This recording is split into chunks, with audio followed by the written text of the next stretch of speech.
Hipfig Travel Channel offers DIY travel video guides for more than 25 cities in Asia, US, and Canada. If you like this video, then subscribe, give us a thumbs up, or a comment. Welcome to Hipfig's Travel Guide series on Mumbai, India. We are pleased to share our Mumbai experiences with you through Hipfig's video guide series on Mumbai. In this Mahalaxmi Dhobi Ghat video guide, we'll be sharing how to get to Mahalaxmi Dhobi Ghat, things to see when you get there, and provide useful tips for visiting travelers to Dhobi Ghat in Mumbai. The easiest way to get to Mahalaxmi Dhobi Ghat is by taxi. Ask to be dropped off near the Mahalaxmi train station, as Dhobi Ghat is easiest to see from there. If your hotel is near Mahalaxmi train station, you can walk, although crossing the streets can feel a little daunting. Make sure to take the crosswalks when available and follow the crowds when crossing streets. You can also take the Western Line Railway local train like we did and exit at Mahalaxmi train station. When you exit the train station, walk down the sidewalk to your left over the bridge on Anand Dalal Marg to Dhobi Ghat. It will be less than 5-minute walk before you see an aerial view of Dhobi Ghat on your left at the end of the bridge. You can't miss all the hanging clothes drying in the wind. Right in front of Dhobi Ghat, there's a small set of stairs. Walk down the stairs to the entrance. Mahalaxmi Dhobi Ghat, or commonly known as Dhobi Ghat, is open 24/7, but the best time to visit is between 7 a.m. to 12 p.m. if you actually want to see the Dhobis washing clothes. Otherwise, you'll only see hanging clothes left out to dry. If you're on your own or even with a small group, especially foreigners in India, a Dhobi Ghat committee member or employee will approach you for a standard fee for each person and for each camera to tour the area. We did not get any receipts or official ticket. They can be somewhat aggressive. After all, you're visiting their home without permission, so if the amount they're asking for fits your budget, then we suggest giving it to them.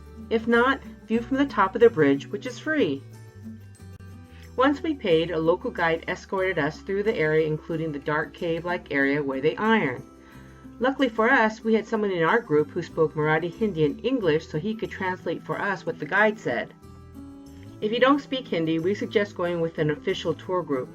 Our local guide did not speak English that well, but our friend was able to translate for us. Dhobi Ghat is one of those cultural sites that amazed me and reminded me to be thankful. This advice is a bit ironic since you're going to a laundromat, but make sure you wear clothes that you don't mind getting a bit dirty or wet.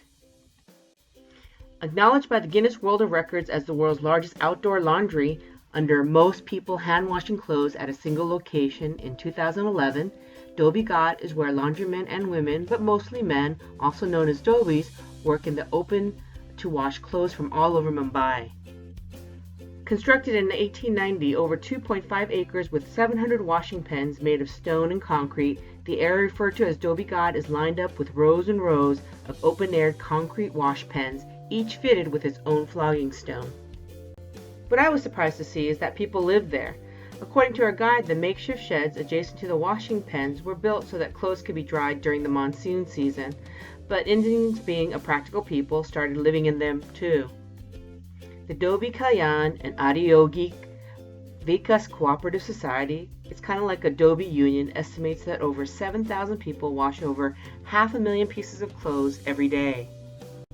According to our guide, the Dhobis have an efficient and accurate system for washing, sorting, and ironing laundry so that it can be returned to the proper owner. A code written at the back of each garment is used to keep track of each piece of laundry. I really gained an appreciation for the hard-working people of Dhobi Ghat. Dhobi Ghat is worth a visit, as you'll most likely never see this kind of site anywhere else outside of India. Happy travels! Go to hipfig.com for more information, or go to our Hipfig Travel channel on YouTube, and be sure to subscribe for regular updates.